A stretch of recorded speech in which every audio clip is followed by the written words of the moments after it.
ഇതൊക്കെ യഥാർത്ഥത്തിൽ കേരളത്തിലെ കോൺഗ്രസിൻ്റെ ജീർണമായ മുഖത്തിൻ്റെ അന്നത്തെ ഒരു ഓരോ തരത്തിലുള്ള ഉദാഹരണങ്ങളായിട്ടാണ്, അടയാളപ്പെടുത്തലായിട്ടാണ് കാണേണ്ടത്.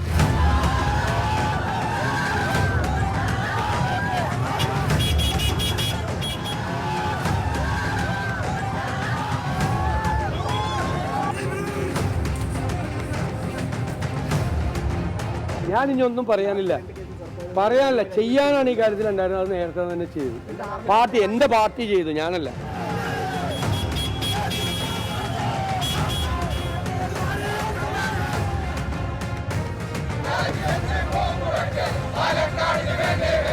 ഇനിയും അതിജീവിതകളുണ്ട്. ആ അതിജീവിതകൾ ധൈര്യപൂർവ്വം മുന്നോട്ട് വന്നു.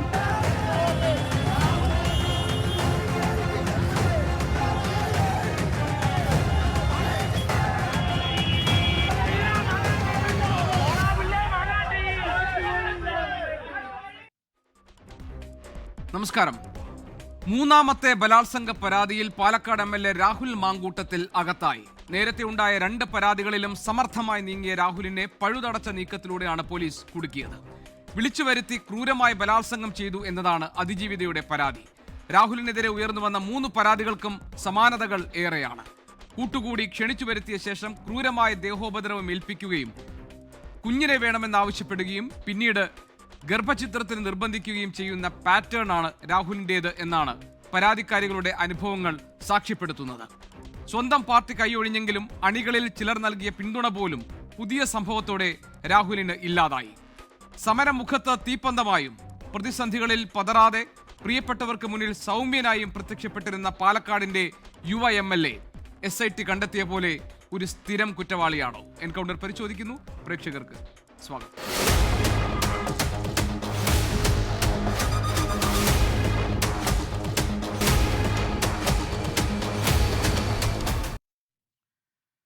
CPIMൽ നിന്ന് ഡോക്ടർ VPP മുസ്തഫ, കോൺഗ്രസിൽ നിന്ന് ശ്രീ റിജിൽ മാക്കുറ്റി, അഭിഭാഷകനായ അഡ്വക്കേറ്റ് പ്രിയദർശൻ തമ്പി സാർ, ഒപ്പം തന്നെ നിരീക്ഷകൻ ശ്രീ രാഹുൽ ഈശ്വർ എന്നിവരാണ് ഈ ചർച്ചയിൽ പങ്കെടുക്കാനുള്ളത്. രാഹുൽ, മൂന്നാമത്തെ പരാതിയാണ്.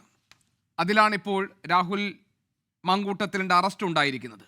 ഈ 3 പരാതികളും ചില സമാനതകളുണ്ട്. ഒരേ സ്വഭാവത്തിൽ പെരുമാറി, ഒരേ തരത്തിലുള്ള പീഡനങ്ങൾ ഏൽപ്പിച്ചു, ഒരേ തരത്തിൽ അവർ ഭീഷണിപ്പെടുത്തി, ഒരേപോലെ തന്നെ അവരെ ഇല്ലാതാക്കാൻ ശ്രമിച്ചു, അവരെ മാറ്റി നിർത്താൻ ശ്രമിച്ചു, അധികാര പദവിയിലിരുന്നു കൊണ്ട് അവരെ സ്വാധീനിക്കാൻ ശ്രമിച്ചു. ഇങ്ങനെ തുടങ്ങി ഈ 3 കേസുകൾ എടുത്തു കഴിഞ്ഞാൽ സമാനതകളേറെയാണ്. ആദ്യത്തെ കേസുകളിൽ രാഹുലിനെതിരായ കള്ളക്കുറ്റം എന്ന് പറഞ്ഞ് നമ്മൾ നൽകിയ ആ സംശയത്തിൻ്റെ ആനുകൂല്യം ഇന്നത്തെ സംഭവത്തോടുകൂടി ഇല്ലാതായില്ലേ? ശ്രീ ഗോപികൃഷ്ണൻ, 2 അടിസ്ഥാനപരമായ പോയിന്റുകളാണ് നമ്മൾ മനസ്സിലാക്കേണ്ടത്. ഒന്ന്, ഇന്ത്യൻ നിയമവും ലോകത്തിലെ നിയമവും നിലനിൽക്കുന്നത് പ്രിസംപ്ഷൻ ഓഫ് ഇന്നസെൻസ് എന്നൊരു കാര്യത്തിലാണ്. അതായത് ഇന്നസെന്റ് അൺടിൽ പ്രൂവ്ഡ് ഗിൽറ്റി. ഒരു വ്യക്തി കുറ്റക്കാരനാണെന്ന് കോടതി കണ്ടെത്തുന്നത് വരെ അയാൾക്കെതിരെയുള്ള ആരോപണങ്ങൾ എത്ര ശക്തമാണെങ്കിലും അയാളെ നിരപരാധിയായിട്ടാണ് നമ്മൾ ഗണിക്കുന്നത്. എന്നിട്ട് ഗിൽറ്റി ആയി കഴിഞ്ഞാൽ, കോടതി കണ്ടെത്തി കഴിഞ്ഞാൽ അയാൾക്ക് ശിക്ഷയും മറ്റു കാര്യങ്ങളും വിധിക്കുകയും മറ്റും ചെയ്യുന്നു. പ്രിസംപ്ഷൻ ഓഫ് ഇന്നസെൻസും അതോടൊപ്പം ഇന്നസെന്റ് അണ്ടിൽ പ്രൂവ് ഗിൽറ്റിയും നമ്മുടെ അടിസ്ഥാന പ്രാമാണിക തത്വങ്ങളിൽ ഒന്നാണ്. അതുകൊണ്ടാണ് പലപ്പോഴും നമ്മൾ പറയുന്നത് 1000 അപരാധികൾ രക്ഷപ്പെട്ടാലും ഒരു നിരപരാധി ശിക്ഷിക്കപ്പെടരുത് എന്ന്. രണ്ടാമത്തെ കാര്യം, രാഹുലിന്റെ കേസിൽ കോടതി രാഹുലിനെതിരെ ഒരു നിരീക്ഷണമായി വരികയാണെങ്കിൽ, അല്ലെങ്കിൽ കോടതി ഈ കേസ് നിലനിൽക്കുമെന്ന് പറഞ്ഞാൽ നമ്മളെല്ലാം രാഹുലിനെ ശക്തമായി തള്ളിപ്പറയണം. എന്താ അതിന് സംശയം? പക്ഷേ ആദ്യ 2 കേസുകളിലെ അവസ്ഥ എന്താണെന്നും കൂടെ താങ്കൾ നമ്മുടെ പ്രേക്ഷകരോടും കൂടി പറയണം. രണ്ടാമത്തെ പരാതിയിൽ കോടതി സംശയം പ്രകടിപ്പിച്ചു. ആദ്യത്തെ പരാതിയിൽ, രാഹുലിന് ജാമ്യം നിഷേധിച്ച പരാതിയിൽ പോലും രാഹുലിനെതിരെ പീഡന ആരോപണം ലഭ്യമായ വിവരങ്ങളുടെ അടിസ്ഥാനത്തിൽ നിലനിൽക്കില്ല എന്നാണ് കോടതിയുടെ വിധിയുടെ ഭാഗമായിട്ട്, ബെയിൽ നിഷേധിച്ച വിധിയുടെ ഭാഗമായി വന്നിട്ടുള്ളത്. അപ്പോൾ മൂന്നാമത്തെ പരാതിയാണ് എന്ന് നമ്മൾ സാങ്കേതികമായി പറയുമെങ്കിലും ആദ്യ 2 പരാതികളിലും പീഡനാരോപണത്തെ ദുർബലപ്പെടുത്തുകയോ രണ്ടാമത്തെ പരാതിയിൽ സംശയം പ്രകടിപ്പിക്കുകയും ആദ്യത്തെ പരാതിയിൽ പീഡനം ലഭ്യമായ വിവരങ്ങളുടെ അടിസ്ഥാനത്തിൽ ഇപ്പോൾ നിലനിൽക്കില്ല എന്ന് ബഹുമാനപ്പെട്ട കോടതി, വനിതാ ജഡ്ജിമാരടക്കം പറഞ്ഞ കാര്യങ്ങളിലൊന്നാണ്. അവിടെയാണ് നമ്മൾ നോക്കേണ്ട അവധാനത വേണ്ടത്. എന്താ അവധാനത? കോടതിയുടെ ഒരു ഒബ്സർവേഷൻ വരട്ടെ.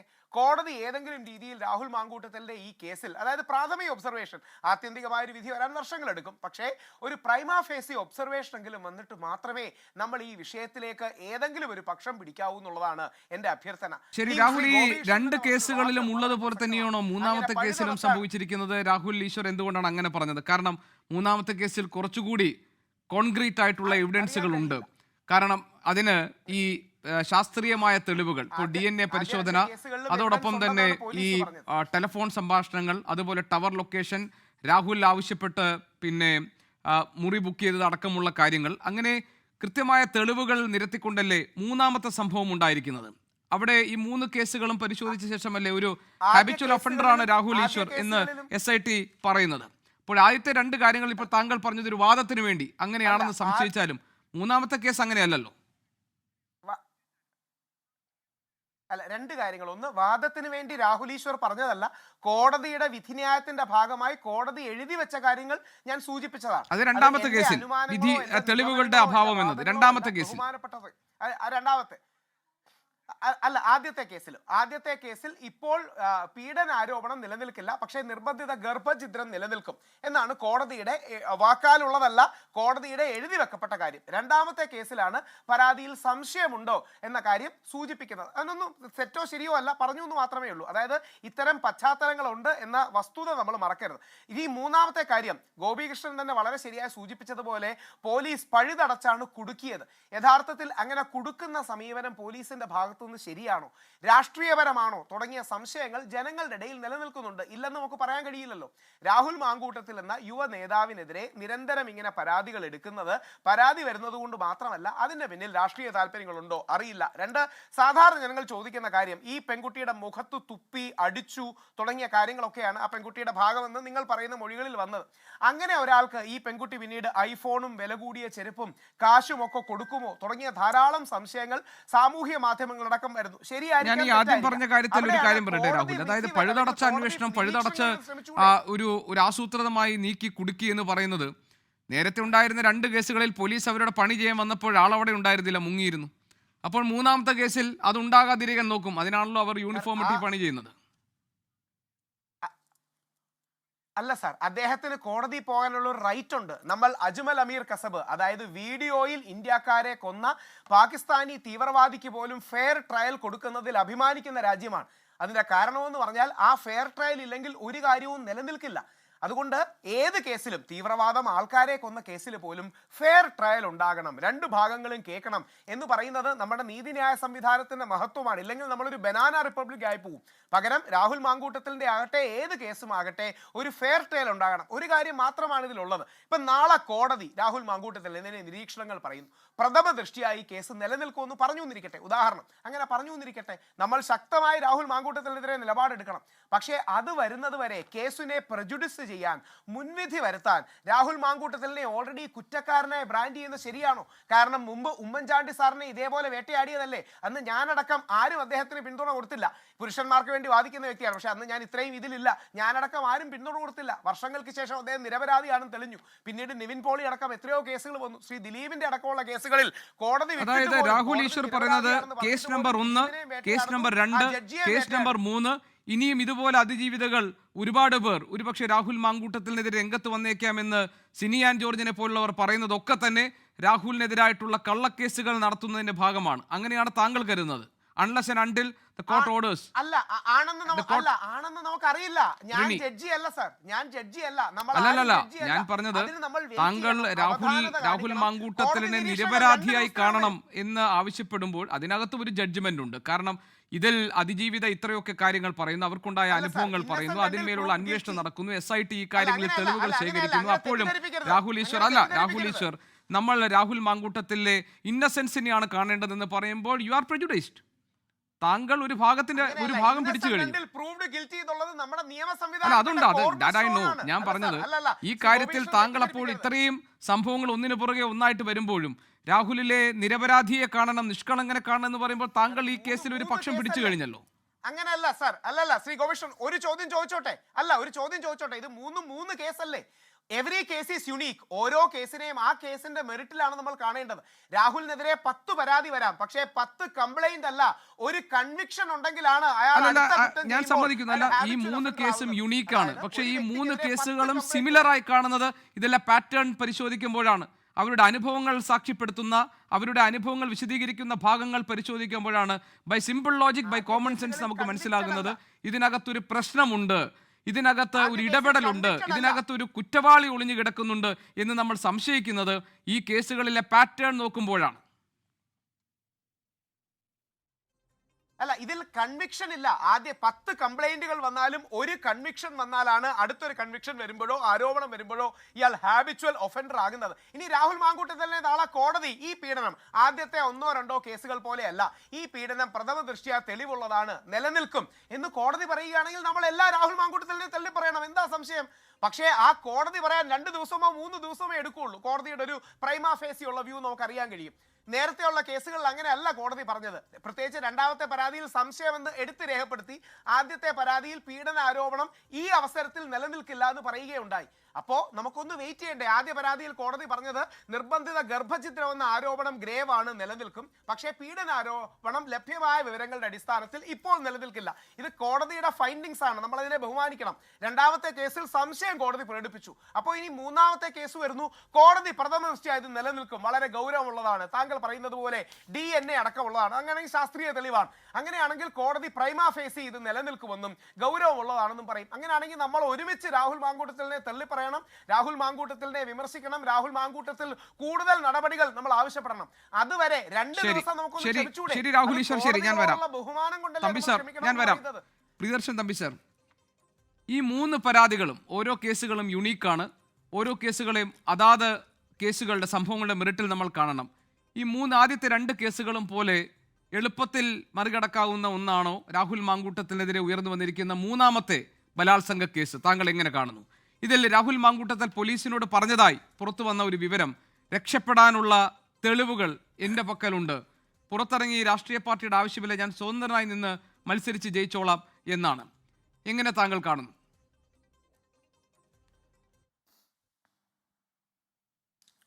അല്ല, ഇത് നമ്മൾ മനസ്സിലാക്കേണ്ട കാര്യം വളരെ ഗൗരവതരമായൊരു വിഷയം തന്നെയാണ്. കാരണം ഈ ആദ്യത്തെ ഇവിടെ പ്രിയങ്കരനായ രാഹുൽ ഈശ്വർ പറഞ്ഞ ലീഗൽ പ്രപ്പോസിഷനിലൊന്നും ആർക്കും എതിരഭിപ്രായം ഉണ്ടായിരിക്കില്ല. അതെല്ലാം സെറ്റിൽഡ് ആയിട്ടുള്ള പൊസിഷനാണ്. കാരണം നമുക്കറിയാം, നമ്മൾ ഫോളോ ചെയ്യുന്നത് അക്യൂസ്റ്റേറിയൽ സിസ്റ്റമാണ്. ഇവിടെ accused is presumed to be innocent until the contrary is proved. അതൊന്നും തർക്കമില്ലാത്ത കാര്യങ്ങളാണ്. അതുപോലെ തന്നെ ഏറ്റവും പ്രധാനപ്പെട്ട ഒരു കാര്യമെന്ന് പറയുന്നത്, ഇപ്പോൾ റേപ്പ് സംബന്ധിച്ചുള്ള നിയമങ്ങളിൽ ഒരുപാട് മാറ്റം വന്നിരിക്കുന്നു. അത് ജാമ്യം സംബന്ധിച്ചാണ് ഏറ്റവും പ്രധാനപ്പെട്ടത്. കാരണം ഇത്തരത്തിൽ ഒരുപാട് കേസുകളിൽ ഈ ആളുകളെ പെടുത്തുവാനും കൺസെഷണൽ സെക്സ്, 2 പേർ തമ്മിൽ സൗഹൃദം ഒരു പോയിന്റ് ഓഫ് ടൈമിൽ വെച്ച് ആ സൗഹൃദം തകരുമ്പോൾ അത് ആ ഒറ്റ തകരുന്നു എന്നുള്ള ഒറ്റ കാരണം കൊണ്ട് തന്നെ ഒരു പാർട്ടിക്ക് മറ്റൊരു പാർട്ടിക്കെതിരെ റേപ്പ് കേസ് കൊടുക്കാൻ കഴിയില്ല എന്ന് യാതൊരു അർദ്ധശങ്കയ്ക്കിടയില്ലാത്ത വിധം സുപ്രീം കോടതി ഈ അടുത്ത കാലത്ത് ഒട്ടനവധി വിധിന്യായങ്ങളിലൂടെ വ്യക്തമാക്കിയുണ്ടായി. അതിന്റെ എല്ലാം അടിസ്ഥാനത്തിലാണ് ഇപ്പോൾ 376 കേസുകൾ ഇത്തരത്തിലുള്ള ഈ കേസല്ല, പല കൺസെഷണൽ സെക്സ് കേസുകളിലും ഒരു കണ്ടിന്യൂസ് ആയിട്ട് റിലേഷൻഷിപ്പ് ഉണ്ടായിട്ട് പിന്നീട് ഒരു പാർട്ടി കേസുമായിട്ട് പോകുമ്പോൾ സ്വാഭാവികമായും വിചാരണ കോടതിയായാലും ശരി, ഹൈക്കോടതി ആയാലും ശരി, അവർക്ക് എക്സ്ട്രാ ഓർഡിനറി ജൂറിസ്ഡിക്ഷൻ റിലീഫ് അനുസരിച്ച് മുൻകൂർ ജാമ്യം കൊടുക്കാൻ തയ്യാറായുള്ള സ്ഥിതിവിശേഷം വന്നിട്ടുള്ളത്. അതിന്റെ എല്ലാം ചുവട് പിടിച്ചുകൊണ്ടാണ് ഈ പല കേസുകളിലും ഇപ്പോൾ രാഹുൽ മാങ്കൂട്ടത്തിന് ജാമ്യം കിട്ടിയതായി നമുക്ക് മനസ്സിലാക്കാൻ സാധിക്കുന്നത്. പക്ഷെ ആ ജാമ്യം കിട്ടി എന്നുള്ളത് കൊണ്ട് അദ്ദേഹം നിരപരാധിയാണെന്നുള്ളൊരു ഫൈൻഡിങ് ഒന്നും ഉണ്ടെന്നുള്ള അഭിപ്രായത്തോടെ എനിക്ക് യോജിപ്പില്ല. കാരണം ഒരു കാരണവശാലും, അതായത് സ്വന്തം ഭാര്യയാണെങ്കിൽ പോലും സമ്മതമില്ലാതെ, ഒരു ഉഭയസമ്മതപ്രകാരമല്ലാതെ ലൈംഗിക ബന്ധത്തിൽ ഏർപ്പെടുന്നത് ഒരു ബലാത്സംഗത്തിന് തുല്യമായി പരിഗണിക്കപ്പെടും എന്നും കോടതി പറഞ്ഞിട്ടുണ്ടല്ലോ, അല്ലേ?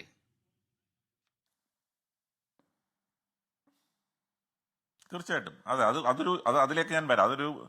ഒരു നാരോ ലൈനാണ് അത്. ഈ consent obtained by fraud or consent by misrepresentation, അതെല്ലാം റേപ്പ് തന്നെയാണ്. അതുകൊണ്ടാണല്ലോ ആ നിയമം ഇപ്പോഴും നിലനിൽക്കുന്നത്. പക്ഷെ ഇതല്ല, ഇതിനെ അങ്ങനെയൊന്നും നമ്മൾ കാണാൻ കഴിയില്ല. കാരണം ഇപ്പോൾ ഒരേ വ്യക്തി, ആ വ്യക്തിക്കെതിരെ ഒന്നിനു പുറകെ ഒന്നായി 3 പരാതികൾ, ആ 3 പരാതികളുടെയും മോഡസ് ഓപ്പറാൻഡി അത് വളരെ പ്രധാനപ്പെട്ട കാര്യമാണ്. കാരണം ഈ ഒരു പ്രതി, ഈ ഒരു വ്യക്തി, അല്ലെങ്കിൽ ഈ ഒരു MLA, മുൻ MLA, ഇപ്പോഴത്തെ MLA, അദ്ദേഹത്തിനെതിരെ വന്നിരിക്കുന്ന പരാതിയുടെ സ്വഭാവം, അതിന്റെ രീതി ഒന്ന് പരിശോധിക്കൂ. അദ്ദേഹം അലിഗേഷൻ എന്താണ്?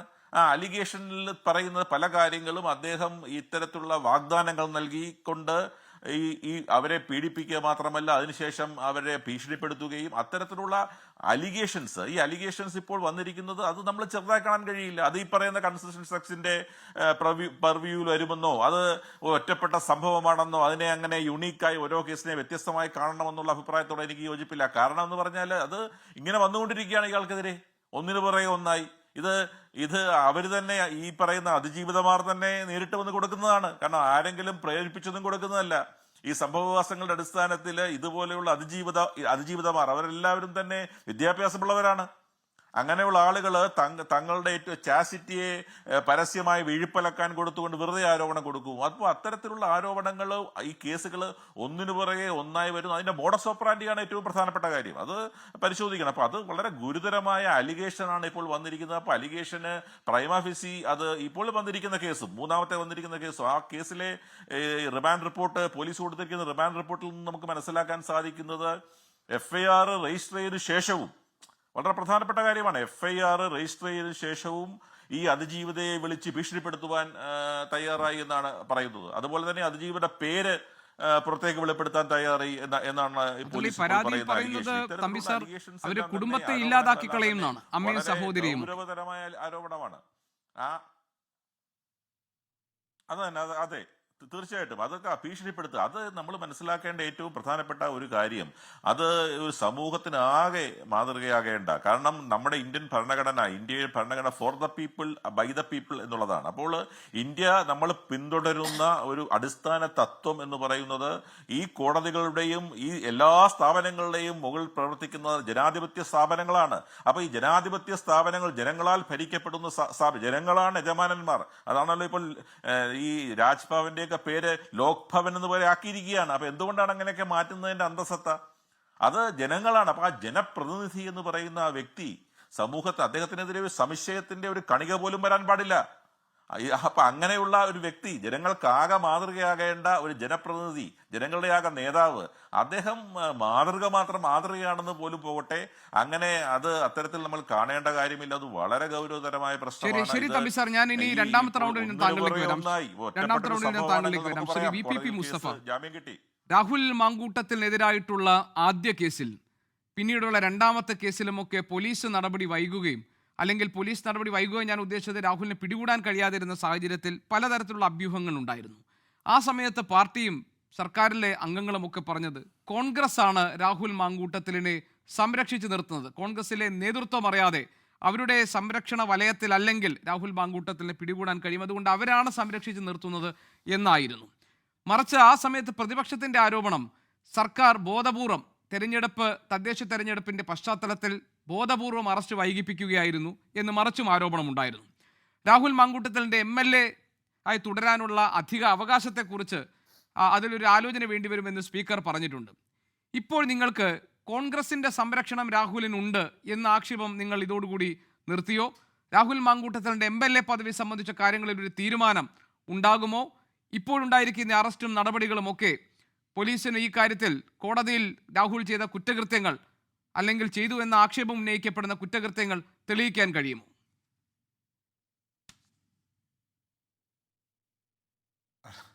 ഇതിൽ കോൺഗ്രസ് ഇദ്ദേഹത്തെ സംരക്ഷിക്കുകയാണ്, ഇദ്ദേഹത്തിന് വേദികൾ ഒരുക്കുന്നതും ഇപ്പോഴും കോൺഗ്രസ് ആയിട്ട് കൊണ്ടു നടക്കുന്നു എന്നുള്ള കാര്യത്തിൽ ഗോപികൃഷ്ണന് സംശയമുണ്ടോ? ഈ ദിവസങ്ങളിലെല്ലാം പാലക്കാട് നമ്മൾ കാണുന്നത് എന്താ? ഈ തദ്ദേശ ഭരണ തെരഞ്ഞെടുപ്പിൽ ഉൾപ്പെടെ അവിടെ കോൺഗ്രസിന്റെ കുടുംബയോഗങ്ങളിൽ അദ്ദേഹം പങ്കെടുക്കുന്നു, പൊതുയോഗങ്ങളിൽ പങ്കെടുക്കുന്നു. കോൺഗ്രസ്സുകാർ അദ്ദേഹത്തെ, എല്ലാ കോൺഗ്രസ്സുകാരുമല്ലേ അദ്ദേഹത്തിന്റെ കൂടെ ഉണ്ടായത്, വേറെ ആരെങ്കിലും ആണോ? ഇന്ന് ഇത്രയും ഞെട്ടിക്കുന്ന സംഗതികൾ വന്നിട്ട് തന്നെ തിരുവനന്തപുരത്തെ മഹിളാ കോൺഗ്രസിന്റെ ജില്ലാ സെക്രട്ടറി, ഇപ്പോ അവിടെ വെള്ളനാട് ബ്ലോക്ക് പഞ്ചായത്ത് മെമ്പറായിട്ടുള്ള ഷീജ എസ്, അവരുടെ FB പേജ് ഒന്ന് ഗോപികൃഷ്ണൻ തുറന്നു നോക്ക്. ഷീജ എസിന്റെ എന്താ പറഞ്ഞുകൊണ്ടിരിക്കുന്നത്? ഇലക്ഷൻ ഒക്കെയല്ലേ, ഇനിയും അതിജീവിതമാർ ഉണ്ടാകും, അത് സ്വാഭാവികമാണ്. എന്നാലും ശബരിമല സ്വർണ്ണക്കള്ള ആരും മറന്നു പോകരുത്. അത് പൊതുജനങ്ങളിൽ നിന്ന് ഒതുക്കാനായി ഇനിയും നാടകീയ അറസ്റ്റുകൾ ഉണ്ടാകും. രാഹുൽ മാങ്കൂട്ടത്തിനൊപ്പം ആരാ? ഈ തെരഞ്ഞെടുപ്പിൽ ജയിച്ചു കയറിയ തിരുവനന്തപുരത്തെ കോൺഗ്രസിന്റെ ബ്ലോക്ക് പഞ്ചായത്ത് മെമ്പർ, മഹിളാ കോൺഗ്രസിന്റെ തിരുവനന്തപുരം ജില്ലാ സെക്രട്ടറി എസ് ഷീജ ഇപ്പൊ ഇട്ടിരിക്കുക. അത്രേ വന്നിട്ട് സമയമായിട്ടുള്ളൂ. നിങ്ങൾ നോക്ക്, ഇതാണ് സ്ഥിതി. എത്ര അപഹാസ്യമായ നിലയിലേക്കാണ് രാഹുൽ ഈശ്വറിനെ പോലുള്ള ആളുകൾ അദ്ദേഹത്തെ ന്യായീകരിക്കാൻ വേണ്ടി വന്നിരിക്കുന്നത്. തീർച്ചയായിട്ടും രാഹുൽ ഈശ്വർ വ്യത്യസ്തമായ നിലപാട് സ്വീകരിക്കുന്ന ഒരാളാണ്. ഇത് നിങ്ങൾ ഈ 3 പരാതി മാത്രമായിട്ട് പറയാൻ പാടുണ്ടോ? 24 എന്തായാലും പറയാൻ പാടില്ല. കഴിഞ്ഞ ആഗസ്റ്റ് മാസം അവസാനമാണല്ലോ രാഹുൽ മാങ്കൂട്ടത്തിനെതിരായ ഈ കാര്യങ്ങൾ പൊതു സമൂഹത്തിന്റെ മുന്നിലേക്ക് വരുന്നത്. അന്ന് 24 ചാനലാണ് ഒരു മുതിർന്ന സ്ത്രീയുമായിട്ട് രാഹുൽ മെസ്സഞ്ചറിലൂടെ നടത്തിയിട്ടുള്ള ആശയവിനിമയത്തിന്റെ കാര്യങ്ങൾ പുറത്തുവിട്ടത്. ഇതേ ചാനലാണ് പുറത്തുവിട്ടത്. അത് നിയമത്തിന്റെ മുന്നിൽ വന്ന പരാതിയല്ല. പക്ഷെ എന്നിട്ടും 24 ചാനലിന് അത് പുറത്തുവിടേണ്ടി വന്നു. യൂത്ത് കോൺഗ്രസിന്റെ സെക്രട്ടറിയാണ് സ്നേഹ. ആ സ്നേഹ പറഞ്ഞ കാര്യങ്ങൾ നമ്മുടെ മുന്നിലുണ്ട്. എത്രമാത്രം അപഹാസ്യമാണ്! എത്ര പരാതികൾ! നിയമത്തിന്റെ മുന്നിലെത്തിയ 3 പരാതികൾക്കപ്പുറത്ത് കിടക്കുന്ന പരാതികളുടെ വലിയ നിരയില്ലേ? പാർട്ടിയിൽ നിന്ന് പുറത്താക്കി നടപടിയെടുത്തു. അല്ല, ശ്രീ വി പി മുസ്തഫ, പ്രതിപക്ഷ നേതാവ് ഇന്ന് പറഞ്ഞത് താങ്കൾ കേട്ടില്ലേ? അതായത് എനിക്ക് പറയാനൊന്നുമില്ല, ചെയ്യാനാണ് ഉണ്ടായിരുന്നത്, അത് എന്റെ പാർട്ടി ചെയ്തിട്ടുണ്ട് എന്നാണ്. അല്ല, അത് താങ്കൾക്ക് ബോധ്യമുണ്ടോ? ആ നടപടിയിലൂടെ രാഹുൽ മാങ്കൂട്ടത്തിൽ കോൺഗ്രസുമായിട്ടുള്ള ബന്ധങ്ങളെല്ലാം അവസാനിപ്പിച്ച് പുറത്താക്കപ്പെട്ട ഒരാളാണ് എന്നൊരു മാധ്യമ പ്രവർത്തകൻ എന്നുള്ളതിൽ താങ്കൾക്ക് ബോധ്യമുണ്ടോ?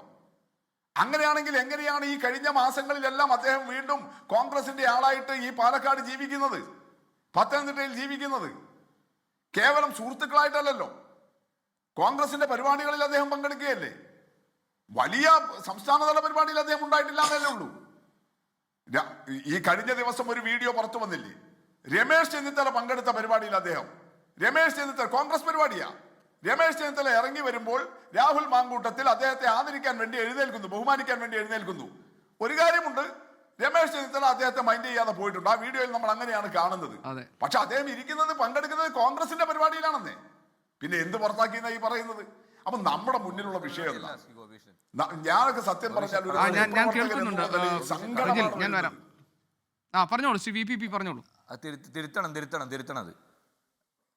അത് കോൺഗ്രസിന്റെ പരിപാടിയല്ല, അതല്ലേ റിജിൽ പറയാൻ വന്നത്. പൊതുപ്രവർത്തനത്തിൽ മാതൃകയാകേണ്ടവരും.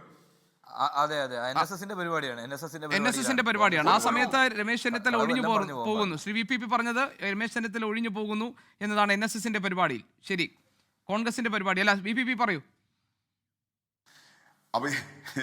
അല്ലെ റിജിൽ മാക്കുറ്റി, അവിടെ കോൺഗ്രസിന്റെ എത്ര കുടുംബയോഗങ്ങളിൽ പങ്കെടുത്തു അദ്ദേഹം ഈ തെരഞ്ഞെടുപ്പിന്റെ ഭാഗമായിട്ട്? നിങ്ങൾ ഇതൊരു എക്സംഷൻ ആയിട്ട് എടുത്താൽ തന്നെ ഇനി അങ്ങനെ നോക്കിക്കോളൂ.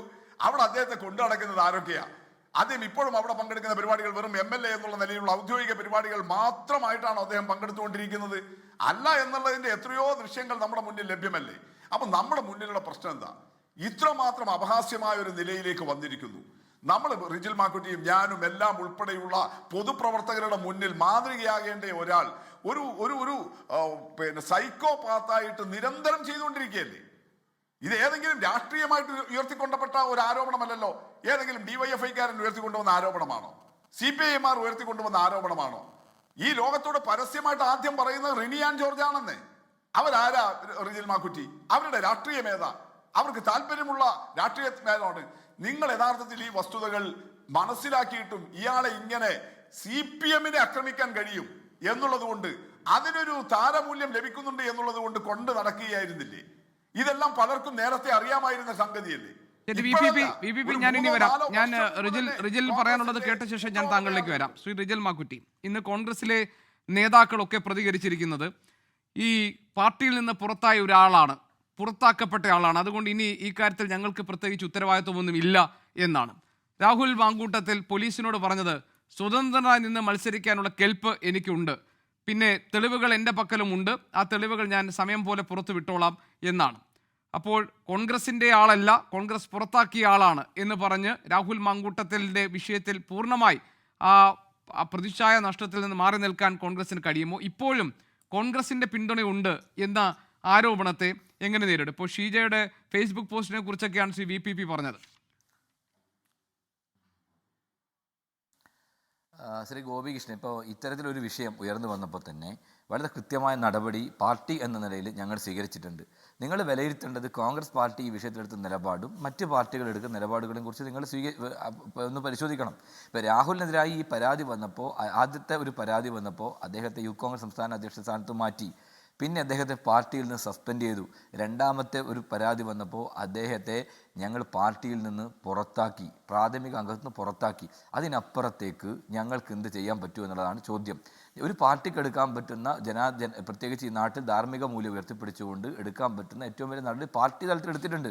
ആ നടപടിക്കപ്പുറത്തേക്ക് അയാൾ എന്ത് ചെയ്താലും അതിൻ്റെ പാപഭാരം ഏൽക്കാൻ അദ്ദേഹം പാർട്ടി അംഗമാണെങ്കിൽ ഞങ്ങൾക്ക് ന്യായീകരിക്കും. പക്ഷേ ആരെങ്കിലും അദ്ദേഹത്തിന് ഇത്തരത്തിലുള്ള പോസ്റ്റ് ഇട്ടത് കൊണ്ട് പാർട്ടി ആകെ അയാളുടെ പിറകിലാണ് എന്ന് പറയുന്നത് യാതൊരു അടിസ്ഥാനമില്ലാത്തൊരു കാര്യമാണ്. ഇപ്പോൾ തെരഞ്ഞെടുപ്പ് രംഗത്ത് ഇപ്പോൾ CPM സംബന്ധിച്ചിടത്തോളം ഈ പറയുന്ന വലിയ ധാർമ്മികത ഇവിടെ വലിയ രൂപത്തിൽ ഒച്ചത്തിൽ പറയുമ്പോൾ, നിങ്ങളുടെ ഒരു വിരൽ ഞങ്ങൾക്ക് നേരെ ചൂണ്ടുമ്പോൾ നിങ്ങൾ 4 വിരൽ നിങ്ങൾക്ക് നേരെയാണ് ശ്രീ PPP മുസ്തഫ ചൂണ്ടുന്നത് എന്ന് പറയാൻ ഞാൻ ആഗ്രഹിക്കുകയാണ്. നിങ്ങൾ ഇത്തരത്തിൽ സമാന ആരോപണങ്ങൾ വിധേയരായിട്ടുള്ള ആളുകളെ എങ്ങനെയൊക്കെയാണോ നിങ്ങൾ കൈകാര്യം ചെയ്തത് എന്ന് നിങ്ങളൊന്ന് സ്വയം വിമർശനാത്മകമായി ഒന്ന് പരിശോധിക്കണം. ശശി എന്ന് പറയുന്ന കണ്ണൂരിലെ ഏറ്റവും അധികാരനായ CPM നേതാവ്, അയാൾ എന്തിനാണ് പാർട്ടി പുറത്താക്കേണ്ടി വന്നത് എന്ന സാഹചര്യം, പാർട്ടിയാണ് നടപടിയെടുത്തത്, മറ്റ് നടപടിയൊന്നും നിങ്ങൾ നടത്തിയില്ല. പാർട്ടി അന്വേഷണ കമ്മീഷന്റെ ഭാഗമായി നിങ്ങൾ അദ്ദേഹത്തെ ഒതുക്കി തീർത്ത് പാർട്ടിയിൽ നിന്ന് മാറ്റി നിർത്തിയപ്പോൾ അയാളെ ഏറ്റവും പ്രധാനപ്പെട്ട മുഖ്യമന്ത്രിയുടെ പൊളിറ്റിക്കൽ സെക്രട്ടറി ഇപ്പോൾ സെക്രട്ടേറിയറ്റിനകത്ത് അവരോധിച്ചിരിക്കുകയാണ്. ആരെയാണ് അവരോധിച്ചിരിക്കുന്നത്? ശശിയാണ്. നിങ്ങളാണോ ധാർമ്മികത ഞങ്ങൾക്ക് പഠിപ്പിക്കുന്നത്? അതോടൊപ്പം തന്നെ PK ശശിക്കെതിരായി ഇത് ആരോപണം വന്നപ്പോൾ തീവ്രത അളക്കുന്നതിന് വേണ്ടി നിങ്ങൾ AK ബാലനും PK ശ്രീമതിയും ഏൽപ്പിച്ച പാർട്ടിയല്ല നിങ്ങളുടെ പാർട്ടി. ആരെങ്കിലും അത്തരത്തിൽ തെറ്റ് ചെയ്താൽ, ഒരു പാർട്ടിക്കകത്ത് ഒരാൾ തെറ്റ് ചെയ്ത് കഴിഞ്ഞാൽ അതിൻ്റെ പിറകിൽ ഈ പറയുന്ന ആളുകൾ CPM VK ശശിയും ശശിയും അതോടെ ഗോപി കോട്ടമുറിക്കലിനെതിരായി ഉണ്ടായ നടപടി, അതൊക്കെ നടപടി വരും. പിണറായി വിജയനാണോ ഇതിനെ സംരക്ഷിച്ചത് എന്ന് നമ്മൾ പറയുന്നുണ്ട്. പിണറായി വിജയൻ്റെ കാർമ്മികത്വം എന്തായി എന്ന് പറയുന്നുണ്ടോ? താങ്കൾക്ക് പറയാൻ പറ്റും. താങ്കൾക്ക് തന്നെ വ്യക്തിപരമായിട്ട് അനുഭവം ഉണ്ടല്ലോ, താങ്കളാണ് ഇതിൻ്റെ പിറകിൽ നിന്ന് പറയേണ്ട സാഹചര്യം ഉണ്ടാവില്ലല്ലോ. ഇപ്പം ഞാൻ പറഞ്ഞു വരുന്നത് സാഹചര്യം, ഒരാൾ തെറ്റ് ചെയ്യുമ്പോൾ ആ തെറ്റ് ചെയ്താൽ അയാളെ പുറത്താക്കുക എന്നുള്ളതാണ് പാർട്ടി എടുക്കേണ്ട നടപടി. അത് ഞങ്ങൾ എടുത്തിട്ടുണ്ട്. പാർട്ടി ഒരു സംരക്ഷണവും കൊടുത്തിട്ടില്ല, ഒരു അന്വേഷണത്തിൽ ഇടപെട്ടിട്ടില്ല. പാർട്ടി ഈ സർക്കാരിന് ചെയ്യാൻ പറ്റുന്ന ഏത് അന്വേഷണത്തെയും കൃത്യമായി അന്വേഷിക്കാമെന്നുള്ള തീരുമാനം ഞങ്ങൾ പറഞ്ഞിട്ടുണ്ട്. മാത്രമല്ല, സമാനമായ പല സംഭവം ഈ കേസിനപ്പുറത്തേക്ക് ശബരിമല കൊള്ളയുമായി ബന്ധപ്പെട്ട വിഷയത്തിൽ നിങ്ങളുടെ പാർട്ടിയുടെ പ്രധാനപ്പെട്ട നേതാക്കന്മാർ ജയിലിൽ കിടക്കുകയാണ്. ആ ജയിലിൽ കിടക്കുന്നവരെ നിങ്ങളുടെ പാർട്ടി സെക്രട്ടറി ഗോവിന്ദൻ മാഷ് പറഞ്ഞത് ജയിലിൽ കിടക്കുന്ന സ്വാതന്ത്ര്യ സമരത്തിൽ പങ്കെടുത്തിട്ട് ജയിലിൽ കിടക്കുന്നില്ല എന്ന്. സ്വർണം കട്ട കള്ളന്മാരായ പാർട്ടി നേതാക്കന്മാർ ഇന്നും ആ പദവിയിൽ വെച്ചിരിക്കുന്ന ആളുകളാണ് ഞങ്ങളോട് ചോദിക്കുന്നത്. ആ ചോദ്യം AKG സെൻറ്ററിൽ പറഞ്ഞാൽ മതി, ഇങ്ങോട്ട് ചോദിക്കേണ്ട. ഞങ്ങൾ കൃത്യമായിട്ടുള്ള നടപടി ഈ വിഷയത്തിനകത്ത് എടുത്തിരിക്കുന്നു. പാർട്ടി ഒരു തരത്തിലും ഈ പറയുന്ന ആരോപണ വിധേയനായ ആൾക്കെതിരായി ഒരു തരത്തിലുള്ള സംരക്ഷണം കൊടുത്തിട്ടില്ല. ഇത് നമ്മൾ സംസാരിക്കുന്നതിനിടയിൽ വരുന്ന ഒരു വാർത്ത, ഈ ഇതിലെ അതിജീവിത ഇപ്പോൾ 3ാമത്തെ ബലാത്സംഗ കേസിൽ പരാതിക്കാരിയായ ആ അതിജീവിതയുമായി രാഹുൽ മാങ്കൂട്ടത്തിൽ നടത്തിയ വാട്സാപ്പ് ചാറ്റിന്റെ ചില ദൃശ്യങ്ങൾ ഇപ്പോൾ പുറത്തു വരുന്നുണ്ട്. അത് പ്രേക്ഷകർക്ക് ഇപ്പോൾ കാണാൻ കഴിയും. ഈ സംഭവങ്ങളൊക്കെ നടന്ന ശേഷം ഒരു ഫ്ലാറ്റ് വാങ്ങുന്നതുമായി ബന്ധപ്പെട്ട് ഇരുവർക്കിടയിൽ ഉണ്ടായിട്ടുള്ള സംഭാഷണമാണ്. ഇത് കേവലം ഇതൊരു ബലാത്സംഗ കേസ് അല്ലെങ്കിൽ ഇതിന് പിന്നെ ഒരു സാമ്പത്തിക ചൂഷണം കൂടി ഉണ്ടായിട്ടുണ്ട് എന്നാണ് ഈ പരാതിക്കാരി നൽകിയിരിക്കുന്ന പരാതിയിലുള്ളത്. നമ്മൾ ഈ കാണുന്ന ദൃശ്യങ്ങൾ ഇതൊരു വാട്സാപ്പ് ചാറ്റിലെ ദൃശ്യങ്ങളാണ്. ഇതിൽ ഒരു ഫ്ലാറ്റിനുള്ള വില പറയുന്നതും ആ ഫ്ലാറ്റ് വാങ്ങാൻ വേണ്ടിയുള്ള കാര്യങ്ങൾ പരസ്പരം ചർച്ച ചെയ്യുന്നതുമാണ് ഈ സംഭാഷണത്തിൽ നമുക്ക് വായിച്ചെടുക്കാൻ കഴിയുന്നത്. അതിൻ്റെ വിശദാംശങ്ങൾ നൽകാൻ ഐഷത്തുൽ ഷംന ഞങ്ങളുടെ പ്രതിനിധിയുണ്ട്. രാഹുൽ മാങ്കൂട്ടത്തിലും പരാതിക്കാരിയും തമ്മിലുള്ള വാട്സാപ്പ് ചാറ്റിൻ്റെ വിവരങ്ങളാണ് ഈ പുറത്തു വന്നിരിക്കുന്നത്. പാലക്കാട് ഒരു ഫ്ലാറ്റ് വാങ്ങുന്നതുമായി ബന്ധപ്പെട്ട് 2024 ഡിസംബറിൽ, ഈ സംഭവം നടന്നിരിക്കുന്നത് 2024 ഏപ്രിലാണ്. 2024 ഏപ്രിലാണ്. അതിനുശേഷം ഇത് 2024 ഡിസംബറിൽ നടന്നിട്ടുള്ള ഒരു സംഭാഷണത്തിൻ്റെ വിവരങ്ങളാണ് ഈ പുറത്തു വരുന്നത്, ആ ചാറ്റിൻ്റെ വിവരങ്ങൾ. അതിൻ്റെ പാലക്കാട്ടെ KPM റീജൻസി ഹോട്ടലിൽ നിന്ന് രാഹുലിനെ കസ്റ്റഡിയിലെടുക്കുന്ന ദൃശ്യങ്ങൾ കൂടി നമുക്ക് ലഭിച്ചിരുന്നു. അത് നേരത്തെ പ്രേക്ഷകർ കണ്ടതാണ്. ഐഷത്തുൽ ഷംന ഞങ്ങളുടെ പ്രതിനിധിയുണ്ട് വിവരങ്ങളുമായി. ഷംന, ഇത് 2024 ഏപ്രിലിൽ താൻ ക്രൂരമായി പീഡിപ്പിക്കപ്പെട്ടു, ബലാത്സംഗത്തിനിരയായി വളരെ വലിയ ശാരീരിക പീഡനം ഏൽപ്പിച്ചു എന്നതാണ് ഈ യുവതി നൽകിയിരിക്കുന്ന പരാതി. അതിനുശേഷം 2024 ഡിസംബറിൽ ഫ്ലാറ്റ് വാങ്ങുന്നതുമായി ബന്ധപ്പെട്ട് നടന്നിട്ടുള്ള സംഭാഷണമാണ് ഈ പുറത്തു വന്നിരിക്കുന്നത്. എല്ലാം തെളിയിക്കാനുള്ള തെളിവുകൾ എൻ്റെ പക്കലുണ്ടെന്ന് രാഹുൽ അവകാശപ്പെടുന്നത് ഈ ചാറ്റൊക്കെ ആയിരിക്കുമോ? ഗോപികൃഷ്ണൻ, ഇതില് പ്രധാനമായും എടുത്തു പറയേണ്ടത് ഈ യുവതി ആദ്യം തന്നെ പറഞ്ഞിരുന്നു ഉപതെരഞ്ഞെടുപ്പിന് മുൻപ് ഇരുവരും തമ്മിൽ ബന്ധമുണ്ടായിരുന്നു. പക്ഷെ അതിന് ആ ഉപതെരഞ്ഞെടുപ്പ് നടക്കുന്ന ഘട്ടത്തിൽ പിന്നീട് രാഹുൽ ബന്ധത്തിൽ നിന്നും പിന്മാറുകയും ബ്ലോക്ക് ചെയ്യുകയും ചെയ്തു. പക്ഷെ പിന്നീട് അതിനുശേഷം വീണ്ടും ബന്ധം തുടർന്നു എന്നാണ് ആദ്യഘട്ടം മുതൽ തന്നെ ഈ യുവതി പറഞ്ഞിരുന്നത്.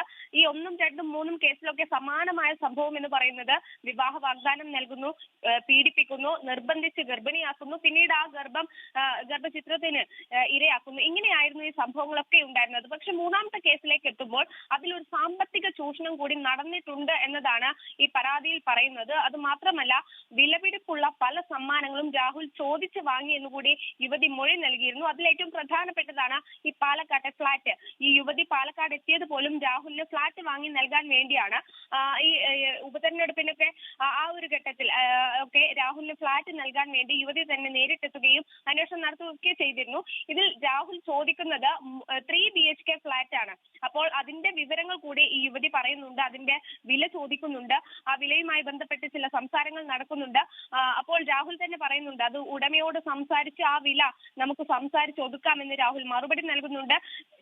2 BHK പോരെ, എന്തിനാണ്, ഒരാൾ മാത്രമല്ലേ ഉള്ളൂ, ഒറ്റയ്ക്കല്ലേ താമസം, 3 BHK വേണോ, 2 BHK ഉള്ള ഒരു ഫ്ളാറ്റ് പോരെ എന്ന് യുവതി ചോദിക്കുന്നുണ്ട്. അതിന് രാഹുലിന്റെ മറുപടി 3 BHK തന്നെ വേണം, എടുക്കുമ്പോൾ അങ്ങനെയുള്ള ഒരു വീട് വേണം, അതിനാണ് സ്പേസ് ഉള്ളത് എന്നൊക്കെ രാഹുൽ മറുപടി നൽകുന്നു. അങ്ങനെ സാമ്പത്തികമായി ഈ യുവതിയെ പലതവണ രാഹുൽ ഉപയോഗപ്പെടുത്തി ചൂഷണം ചെയ്തു എന്നതിന്റെ കൃത്യമായ വിവരങ്ങൾ അടങ്ങുന്ന ചാറ്റുകളാണ് ഇപ്പോൾ പുറത്തു വരുന്നത്.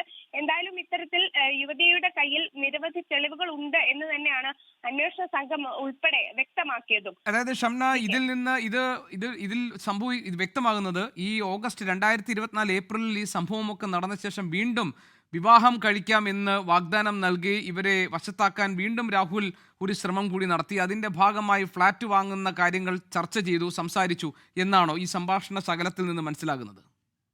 തീർച്ചയായും ജിക്ക്, അത് തന്നെയാണ്. ആദ്യഘട്ടത്തിൽ ബന്ധമുണ്ടായിരുന്നു. പക്ഷെ പിന്നീട് ഉപതെരഞ്ഞെടുപ്പ് നടക്കുന്ന ഘട്ടത്തിൽ രാഹുൽ തന്നെ അതിന് പിന്മാറി യുവതിയെ ബ്ലോക്ക് ചെയ്യുകയാണ് ഉണ്ടായത്. പക്ഷെ പിന്നീട് രാഹുൽ വന്ന് വീണ്ടും ബന്ധം പുനഃസ്ഥാപിച്ചു എന്ന് തന്നെയാണ് യുവതി മൊഴി നൽകിയിരുന്നത്. പിന്നീടാണ് ഈ ഫ്ളാറ്റ് വാങ്ങുന്നതുമായി ബന്ധപ്പെട്ട ചില സംസാരങ്ങളൊക്കെ നടക്കുന്നതും. എന്തായാലും ഈ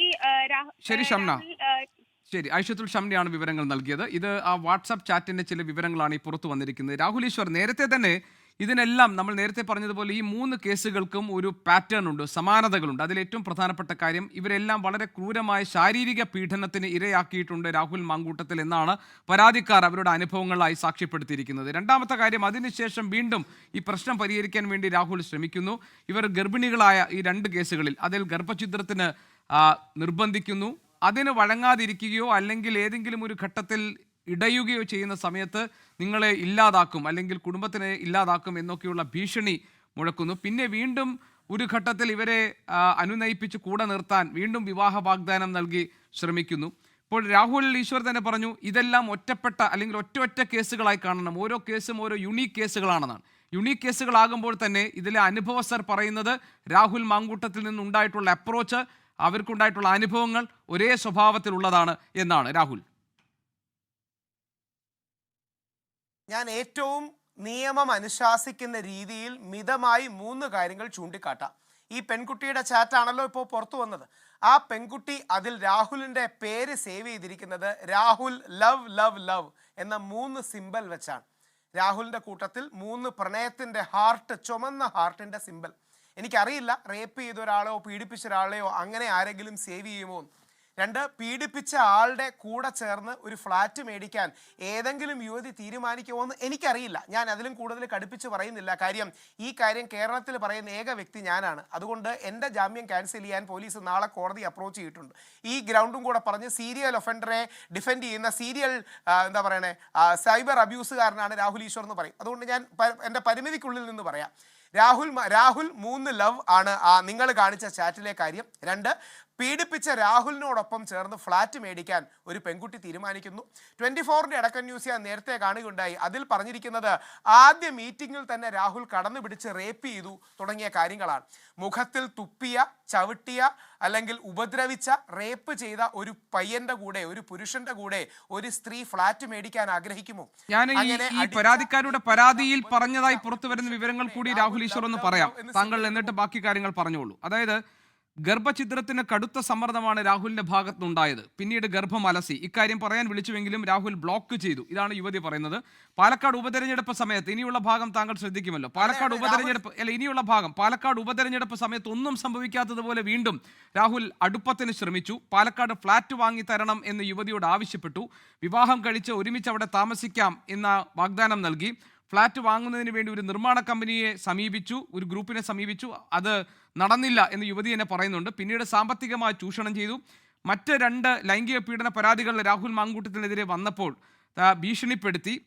അങ്ങനെ പിന്നെ അച്ഛനും അമ്മയും സഹോദരിയും ഒക്കെ ഇല്ലാതാക്കുമെന്ന് ഭീഷണിപ്പെടുത്തിയെന്നാണ്. അപ്പോൾ യുവതി നൽകിയിരിക്കുന്ന പരാതിയിൽ പറഞ്ഞിട്ടുള്ള കാര്യങ്ങൾ ഈ ചാറ്റുമായി ചേർന്ന് പോകുന്നതാണ്. ഇങ്ങനെയൊക്കെ സംഭവിച്ചിട്ടുണ്ട്, അത് തന്നെ അവരും പറഞ്ഞിട്ടുള്ളത്. അവർ നുണയൊന്നും പറഞ്ഞിട്ടില്ലല്ലോ അങ്ങനെയാണെങ്കിൽ. ചാറ്റുമായി ചേർന്ന് പോകുന്ന ഇങ്ങനെ ഒരു വ്യക്തിയെ രാഹുൽ ലവ് ലവ് ലവ് എന്നിട്ടാണോ ഏതെങ്കിലും വ്യക്തി ചെയ്യുന്നത്? കുഴപ്പമില്ല, നമുക്കത് വ്യത്യസ്തവാദിക്കാം, കുഴപ്പമില്ല. പക്ഷേ ഇവിടെ നോക്കേണ്ട കാര്യം, രാഹുൽ ഒരു പെൺകുട്ടിയോട് ഇൻസെൻസിറ്റീവായി പെരുമാറി എന്ന് പറഞ്ഞാൽ ഞാൻ ശ്രീ ഗോപികൃഷ്ണനോട് 101% എഗ്രി ചെയ്യും. രാഹുൽ കുറെ കൂടെ ഇമോഷണലി അക്കോമഡേറ്റ് ചെയ്യണം, സെൻസിറ്റീവ് ആകണം, പെൺകുട്ടിയോട് റെസ്പെക്ട്ഫുൾ ആകണം എന്ന് പറഞ്ഞാൽ 101% ഞാൻ എഗ്രി ചെയ്യും. പക്ഷേ രാഹുൽ റേപ്പ് ചെയ്തു എന്ന് പറഞ്ഞാൽ നിയമപരമായി അത് സ്റ്റാൻഡ് ചെയ്യുമോ എന്ന് എനിക്ക് സംശയമുണ്ട്. തമ്പി സാർ പറയട്ടെ. അതോടൊപ്പം ഒരു നിയമത്തിന്റെ പോയിന്റ് നമ്മൾ ശ്രദ്ധിക്കണം. റെട്രോസ്പെക്റ്റീവായി കൺസെന്റ് പിൻവലിക്കാനാകില്ല. അതായത് 2025 വന്ന് 2024 കൺസെന്റോട് കൂടി ചെയ്തൊരു കാര്യത്തിന് കൺസെന്റ് ഇല്ലായിരുന്നു എന്ന് റെട്രോസ്പെക്റ്റീവ്ലി നമുക്ക് കൺസെന്റ് പിൻവലിക്കാനാവില്ല എന്ന് പറയണം. ഇവിടെ ശ്രീ മുസ്തഫയോ ശ്രീ റിജിൽ മാക്കുറ്റിയോ പറയാൻ പോയില്ല, അവരുടെ മനസ്സിലുണ്ടെങ്കിലും പറയില്ല എന്നുള്ളത് കൊണ്ട് ഞാൻ ഇതും കൂടെ പറയുന്നു. 23 മാർച്ച് 2018 ശ്രീ പി ശശി നിരപരാധിയാണെന്നും അദ്ദേഹത്തെ അക്വിറ്റ് ചെയ്തുകൊണ്ട് ഹോസ്ദുർഗ് കോടതിയുടെ വിധിയുണ്ട്. ശ്രീ പി ശശിയെ ഇനി നമ്മൾ കരിവാരി തേക്കുന്നതിന് എന്തർത്ഥമാണുള്ളത്? അദ്ദേഹത്തിന്റെ എതിർ രാഷ്ട്രീയ പക്ഷത്ത് നിൽക്കുന്ന വ്യക്തിയാണ് ഞാൻ. പക്ഷേ നമ്മുടെ എതിരാളികളോട് പോലും അല്ലെങ്കിൽ എതിർപക്ഷത്ത് നിൽക്കുന്നവരോട് പോലും നമ്മൾ മാന്യത കാണിക്കണം. ശ്രീ മുകേഷിന്റെ കാര്യത്തിൽ CPM MLA ആണ്, കോർട്ട് അനുകൂല ഒബ്സർവേഷൻസ് ശ്രീ മുകേഷിനുണ്ട്. അദ്ദേഹത്തിന്റെ ജീവിതത്തിൽ, മുകേഷ് ഏട്ടനെ പോലെ മുതിർന്ന ഒരാളുടെ ജീവിതത്തിൽ ഈ കള്ളപ്പരാതി അദ്ദേഹത്തിന്റെ ജീവിതത്തിനെ മനസ്സിനെയൊക്കെ ഒരുപാട് വിഷമിപ്പിച്ചതാണ്. BJP-യിൽ നിന്ന് ശ്രീ സുരേഷ് ഗോപിക്കെതിരെ ഫ്രിവിലസ് ആയ ഒരു പരാതിയാണ് ഇതേപോലെ വന്നത്. കോൺഗ്രസിൽ തന്നെയുള്ള എൽദോസ് കുന്നപ്പള്ളിക്കെതിരെ വ്യാജ പരാതി കൊടുത്ത പെൺകുട്ടി ഓരോ കേസും ഓരോ യുണീക് കേസാണെന്ന് പറയുന്ന രാഹുൽ തന്നെയാണ് ഈ മറ്റു ചില കേസുകളിലെ അനുഭവങ്ങൾ ഇതുമായി ചേർത്ത് വെച്ച് അവതരിപ്പിക്കാൻ ശ്രമിക്കുന്നത്. അല്ലല്ല, ഒരിക്കലും അല്ല. അതാണ് ഇപ്പോൾ താങ്കൾ ചെയ്തുകൊണ്ടിരിക്കുന്നത്. Unique and true points set by court. അല്ല, തെറ്റിദ്ധരിപ്പിക്കല്ലേ, ഒരു സെക്കൻഡ്. ആ യുണീക് കേസുകളിലെ കോടതി ഒബ്സർവേഷനുകൾ, ഇത് വളരെ ചുരുക്കം കേസുകളല്ലേ? എത്രയോ കേസുകളിൽ, ഇതുപോലെയുള്ള കേസുകളിൽ ആളുകൾ ശിക്ഷിക്കപ്പെട്ടിട്ടുണ്ട്. അതൊന്നും എന്താ രാഹുൽ ഉദാഹരിക്കാത്തത്? ഇതുപോലെ എത്ര കേസുകളിൽ ആളുകൾ ശിക്ഷിക്കപ്പെട്ടിട്ടുണ്ട്. ഇപ്പോൾ ചില കേസുകൾ തെളിയിക്കപ്പെടാതെ പോയിട്ടുണ്ടാകാം, ചില കേസുകൾ കള്ളപ്പരാതികളായിട്ടുണ്ടാകാം. ആ കേസുകൾ എടുത്തു വെച്ച് രാഹുൽ മാങ്കൂട്ടത്തിലുമായിട്ട് ഇക്വേറ്റ് ചെയ്യുന്നത് എന്തിനാണ്? ആരിക്വേറ്റ് ചെയ്തു? നേരത്തെ ശ്രീ പി ശശിയുടെ കാര്യം റിജിൽ മാക്കുറ്റി പറഞ്ഞുകൊണ്ടാണ് ഞാൻ പറഞ്ഞത്. എനിക്ക് റിജിൽ മാക്കുറ്റിയുടെ പാർട്ടി അടുത്ത ഇലക്ഷനിൽ ജയിക്കണമെന്ന് ആഗ്രഹിക്കുന്ന വ്യക്തിയാണ്. പക്ഷേ അതിന്റെ പേരിൽ ശ്രീ പി ശശിയെ അന്യായമായി ആക്രമിക്കരുത്. ശബരിമല കേസിൽ തന്ത്രി അന്യായമായി അറസ്റ്റ് ചെയ്യപ്പെട്ടതാണ്. പക്ഷേ അതിന്റെ പേരിൽ നാളെ ശങ്കർദാസ് സാറിനെ പിടിച്ച് അറസ്റ്റ് ചെയ്യരുത്. 83 വയസ്സുള്ള സ്ട്രോക്ക് വന്ന് വയ്യാതെ കിടക്കുന്ന ഒരു മനുഷ്യനാണ്. അന്യായമായി അറസ്റ്റ് ചെയ്താണെന്ന് രാഹുലിന് എങ്ങനെ പറയാം? അത് കോടതി പറയട്ടെ. പ്രതികാരം തീർക്കാൻ വേണ്ടി കേസുകൾ മിസ്യൂസ് ചെയ്യരുത്. തന്ത്രിയുടെ കേസിലും അറസ്റ്റ് അന്യായമാണോ അല്ലേ എന്ന് കോടതി പറയട്ടെ. അയ്യപ്പ ഭക്തനും ശബരിമല വേണ്ടി ഒരുപാട് ജയിലിൽ കിടന്ന ആളുമാണ്. ആണ് രാഹുൽ നേരത്തെ പറഞ്ഞ കാര്യങ്ങൾക്ക് തന്നെ വിരുദ്ധമായിട്ട് രാഹുൽ ഇപ്പോൾ സംസാരിക്കുകയാണ്. ആദ്യം രാഹുൽ പറഞ്ഞു കോടതി പറയട്ടെ, അപ്പോൾ നമ്മൾ ഇതൊക്കെ അംഗീകരിക്കാം. ഇപ്പോൾ താങ്കൾ തന്നെ വളരെ ജഡ്ജ്മെന്റലായിട്ടാണ് പറയുന്നത്. താങ്കൾ പറയുന്ന ഓരോ കേസുകളും യുണീക്കാണ്. എന്നിട്ട് താങ്കൾ ഇതിൽ കള്ളപ്പരാതികൾ നൽകി വെറുതെ വിട്ടവരുടെ കേസുകൾ ഉദാഹരിക്കുകയാണ്. താങ്കൾ തന്ത്രിയെ അന്യായമായി അറസ്റ്റ് ചെയ്തെന്ന് പറയുകയാണ്. അല്ലല്ല, ഒരു സെക്കൻഡ് ശ്രീ ഗോപികൃഷ്ണൻ, അല്ലല്ല, ഇത്രയും സോൾഫുൾ ആയി പറയുകയാണ്. ഞാൻ ശ്രീ പി ശശിയുടെ കേസിൽ 23 മാർച്ച് 2018 ഹോസ്ദുർഗ് കോടതിയുടെ വിധിയാണ് പറഞ്ഞത്. അത് ശ്രീ മുകേഷിന്റെ കേസിൽ ബഹുമാനപ്പെട്ട കോടതിയുടെ ഒബ്സർവേഷനാണ്. ശ്രീ എൽദോസിന്റെ കേസിൽ ബഹുമാനപ്പെട്ട ഹൈക്കോടതിയുടെ ഒബ്സർവേഷനാണ് പറഞ്ഞത്. അല്ലെങ്കിൽ ഹൈക്കോടതിയിൽ ആ കേസ് നടക്കുന്ന ഭാഗത്ത് ഹൈക്കോടതി പറഞ്ഞ ഒബ്സർവേഷനാണ്. അപ്പൊ ഇതിന്റെ കാര്യം ഈ യുണീക് കേസുകൾ പഠിച്ചൊരു വ്യക്തിയാണ്. അതിനർത്ഥം നല്ല കേസുകളോ ശരിയായ കേസുകളോ ഇല്ലെന്നല്ല. രാഹുൽ മാങ്കൂട്ടത്തിനെതിരെ ഈ കേസ് ശരിയാണെന്ന് കോടതി പറഞ്ഞാൽ രാഹുലിനെ താങ്കളുടെ പരിപാടിയിൽ നിന്ന് തള്ളിപ്പറയാൻ തയ്യാറാണ്. ഒരു വരി കൂടെ പറയട്ടെ. അതുകൊണ്ടാണ് രാഹുൽ മാങ്കൂട്ടത്തിന്റെ കേസിലെ പരാതിക്കാരിയുടെ ഭർത്താവിനൊപ്പമാണ് ഞാൻ. രാഹുൽ മാങ്കൂട്ടത്തിനെതിരെ പരാതി കൊടുത്ത ആ ചെറുപ്പക്കാരനൊപ്പമാണ് ഞാൻ നിൽക്കുന്നത്. ആ കേസിൽ രാഹുൽ മാങ്കൂട്ടത്തിനൊപ്പം അല്ല. കാര്യം ആ പയ്യനാണ് അതിജീവിതൻ. ഇവിടെ നമ്മൾ നമ്മുടെ രാഷ്ട്രീയ വിരോധം കേസുകളിൽ തീർക്കരുത്. അങ്ങനെയാണെങ്കിൽ ഇന്ന് നമ്മൾ നോർത്ത് ഇന്ത്യ കാണുന്ന കന്യാസ്ത്രീമാരെ 9 ദിവസം ജയിലിൽ പിടിച്ചിരുന്നതും കിടക്കുന്നതും അങ്ങനെയാണ്. ശരി, ഞാനൊരു ഇടവേള എടുക്കുന്നു. തമ്പി സാർ, ഞാൻ ഇടവേളയ്ക്ക് ശേഷം വരും. ഒപ്പം തന്നെ ശ്രീ VPP, അതോടൊപ്പം തന്നെ ശ്രീ ഗോപീഷ്ണൻ ഒരു ചോദ്യം ചോദിച്ചോട്ടെ. അങ്ങ് പറയണം, ഞാൻ ഈ പറഞ്ഞതെല്ലാം കോടതി വിധികളല്ലേ? ഞാൻ ഈ പറഞ്ഞത് ഇത്രയും കേസുകളിൽ പഠിച്ച കോടതിയുടെ വിധിയുടെ ഞാൻ പറഞ്ഞത് താങ്കൾ ശ്രദ്ധിച്ചില്ല. ഞാൻ പറഞ്ഞത് രാഹുൽ എന്തെങ്കിലും നുണ പറഞ്ഞു എന്നല്ല. ഞാൻ പറഞ്ഞത് താങ്കൾ ഉദാഹരിച്ച കാര്യങ്ങളൊക്കെ തന്നെ ഇതിനകത്ത് കള്ളപ്പരാതികളായി വന്ന കാര്യങ്ങളാണ്. വിച്ച് മീൻസ് അതുമായി ചേർത്ത് വെച്ചാണ് രാഹുലിന്റെ കേസുകളെ താങ്കൾ അവതരിപ്പിക്കാൻ ശ്രമിക്കുന്നത് എന്നാണ്. അപ്പോൾ ഓരോ കേസും ഓരോ യുണീക് കേസാണെന്ന് പറഞ്ഞ രാഹുൽ തന്നെ അവരെ ഈ കള്ളപ്പരാതികളായി ഉയർന്നു വന്ന കേസുകൾ വെച്ചിട്ട് രാഹുൽ മാങ്കൂട്ടത്തിന്റെ കേസിനെ അവതരിപ്പിക്കുമ്പോൾ താങ്കൾ ഒരു പക്ഷം പിടിക്കുന്നു എന്നാണ് ഞാൻ പറഞ്ഞത്. അല്ല, ഒരു വരി കൂടെ പറഞ്ഞതേ പറഞ്ഞു. ഒറ്റ വരിയേ ഉള്ളൂ. ഇല്ല, ഞാൻ താങ്കൾ റിജിൽ മാക്കുറ്റിയോട് പി ശശിയുടെ കാര്യത്തിൽ മറുപടി പറഞ്ഞില്ലെന്നാ പറഞ്ഞത്. മുസ്തഫ സാറും പറയില്ല. കാര്യം പറഞ്ഞു കഴിഞ്ഞാൽ അവരുടെ ഭാഗം ഡിഫെൻസീവ് ആകും. ആ പറഞ്ഞു കഴിഞ്ഞാൽ വ്യാജ പരാതികൾ ഉണ്ടെന്ന കാര്യം അംഗീകരിക്കേണ്ടി വരും. നേരെ തിരിച്ച് നാളെ എൽദോസിനെ കുറിച്ച് ചോദിച്ചാൽ റിജിൽ മാക്കുറ്റി മിണ്ടില്ല. കാര്യം തങ്ങളുടെ കൂടെ നിൽക്കുന്നവരെ വേട്ടയാടുമ്പോഴും സ്ത്രീപക്ഷം എന്ന പേര് കിട്ടാൻ വേണ്ടി നമ്മുടെ രാഷ്ട്രീയക്കാർ മിണ്ടാതിരിക്കുകയാണ്. അല്ലെങ്കിൽ എൽദോസ് നിരപരാധിയാണെന്ന് ആരെക്കാട്ടിയും റിജിൽ മാക്കുറ്റിക്ക് അറിയാം. ശ്രീ പി ശശി നിരപരാധിയാണെന്ന് ആരെക്കാട്ടിയും ശ്രീ മുസ്തഫയ്ക്ക് അറിയാം. പക്ഷേ സ്വന്തം പാർട്ടിയിൽപ്പെട്ട ആൾക്കാർ നിരപരാധിയാണെന്ന് കോടതി പറഞ്ഞ കാര്യങ്ങൾ പോലും അവര് ഹൈലൈറ്റ് ചെയ്യില്ല. അത് ഗോപികൃഷ്ണനെ പേടിച്ചാണ്. കാര്യം അങ്ങനെ പറഞ്ഞു കഴിഞ്ഞാൽ ഇവരുടെ സ്ത്രീപക്ഷ കിരീടം നിങ്ങൾ എടുത്തു മാറ്റും. കോടതി പറഞ്ഞതല്ലേ? കോടതിയുടെ വിധിയുടെ ഡേറ്റ് അടക്കമല്ലേ പറഞ്ഞത്? രാഹുൽ മറ്റുള്ള ആളുകളെ രീതി അതാണ്. രാഹുൽ പറയാൻ ആയിട്ടില്ല. രാഹുലിന്റേതായ ബാധകത രാഹുൽ ഉന്നയിച്ചോ? ഞാൻ ബി ശശി നിരപരാധി ഞാൻ പറഞ്ഞിട്ടുണ്ടോ? താങ്കളാണ് തീരുമാനിക്കുന്നത്. എന്താലോചിക്കാൻ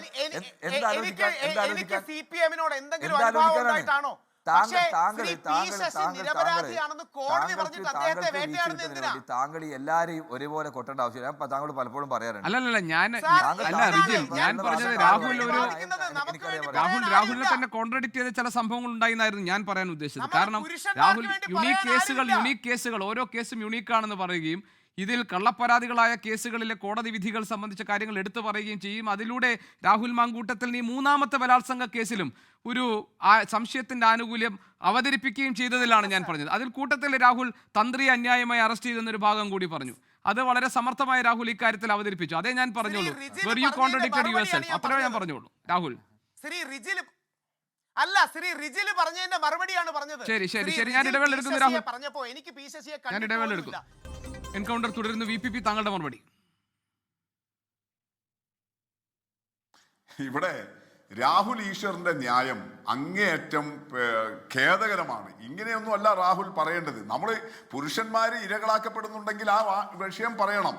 പക്ഷെ ഒരു സ്ഥിരം ഒഫൻഡറെ, ഒരു സ്ഥിരം ക്രിമിനലിനെ ഇങ്ങനെയൊന്നും പുരുഷനാണ് എന്നുള്ള പേരിൽ ന്യായീകരിക്കാൻ നിൽക്കരുത്. അത് തന്നെയാണ് കോൺഗ്രസ് പ്രതിനിധിയും ചെയ്യുന്നത്. നിങ്ങളുടെ പാർട്ടിയിലില്ലേ, മറ്റേ പാർട്ടിയിലില്ലേ, അതുകൊണ്ട് ഞങ്ങളുടെ പാർട്ടി ഇങ്ങനെയൊന്നും പറയല്ലേ. ഞങ്ങളുടെ പാർട്ടി ഞാൻ ആ വിഷയം അതുകൊണ്ടാണ് ആ സമയത്ത് തടസ്സപ്പെടുത്തായിരുന്നത്. കാരണം താങ്കൾക്ക് അനുവദിച്ച റിജിലിന് അനുവദിച്ച സമയം ഞാൻ കയറി തടസ്സപ്പെടുത്തണ്ട. അതിവിടെ രാഹുൽ ഈശ്വർ പറഞ്ഞു കഴിഞ്ഞതാണ്. ഞങ്ങൾ ആ സമയത്ത് പി ശശിയെ മാറ്റി നിർത്തി. അത് റിജില് തന്നെ അഡ്മിറ്റ് ചെയ്തു. പി ശശിയെ നിങ്ങൾ മാറ്റി നിർത്തി. ഒരു പരിപാടിയിലും ഒരു പാർട്ടി ഫോറത്തിലും. റിജിലെ നിങ്ങളുടെ കണ്ണൂരിലല്ലേ അദ്ദേഹം? അവിടെ ഒന്നും അദ്ദേഹം ഒരു പാർട്ടി വേദിയിൽ ഉണ്ടായില്ല. അദ്ദേഹം ഉണ്ടായിരുന്ന വലിയ ചുമതലകളിൽ നിന്ന് അദ്ദേഹം ഏറ്റവും താഴേക്ക് പാർട്ടി വേദിയില്ലെങ്കിൽ പാർട്ടിയുടെ കർത്തന് പിറകെ നിന്ന് എല്ലാ കാര്യങ്ങളും ചെയ്യാൻ നിങ്ങൾ അയാൾക്ക് സംവിധാനം കൊടുത്തിട്ടുണ്ട്. VP മുസ്തഫ, എനിക്കറിയാലോ. തടസ്സപ്പെടുത്തരുത്. VPP പറഞ്ഞ് പൂർത്തിയാക്കിയിട്ട് റിജിൽ മറുപടി പറഞ്ഞു.